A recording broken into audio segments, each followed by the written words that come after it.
Hi, I'm Nick, and I just want to teach you a little bit about bolster care for those of you that have already purchased one of my beautiful ohmnikyoga bolsters. I'm holding Whimsical here. She's one of my favorites. They're all my favorites. And I just wanted to talk a little bit about the care of your bolster. You know, I have made these bolsters. I used to actually make my own. I used to pull apart old futons, wash all the filling, sew all the inserts, fill all my own bolsters, make my own covers. And it is a bit of a labor of love, you know, and now that I've gone a little bit bigger scale, I'm getting them made elsewhere. But I took a lot of care in making sure they were a good diameter. They're a little bit wider than a normal yoga bolster you get, which are about 23 centimeters in diameter. Mine are 25 centimeters diameter. They're packed quite densely. And as you will see and learn as you get to use your bolster, they will flatten out and smooth out over time. But it is important, just a few little things, if I can just explain to you today, how to keep your bolster nice and firm and rounded over the duration of its lifespan. I've made these bolsters with the idea in mind that this is a one-off purchase. This is going to last you. I've had bolsters for 20, 30 years. This is going to last you. I've made them to that level of quality that I want to make sure it lasts. And so to keep the firmness, from time to time, you know, we always favor one side. There is a top. Where I have my label, that's technically the top. I consider the bottom where the seam is. And then obviously we have two different ends. There's the closed over end, there's the drawstring end. This one's still got my tag on it. But it's really important when you're lying along your bolster, make sure you take it in turns. Each time you get on your mat, one time lie on it from the drawstring end, one time lie on it from the closed over end, so that over time, one side won't become flatter than the other. You know, I've done that with old bolsters that I've had. I've only lay on one end.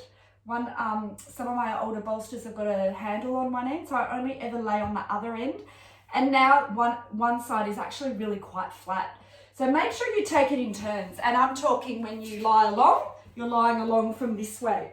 So now I've got the drawstring end. So next time you get on your mat, you're lying down in like a Supta Baddha Konasana or a Supta Virasana. Then you turn around and have the other end so that you have that evenness on both ends. I also like to fluff up my bolsters quite regularly. I don't do this every day. I mean, I use my bolsters every day. I'm always doing my yoga practice every day. But every couple of days, or, you know, sometimes even once a week or once every couple of weeks, it doesn't have to be all the time. I like to kind of just give it a little bit of a knead, like you're kneading dough.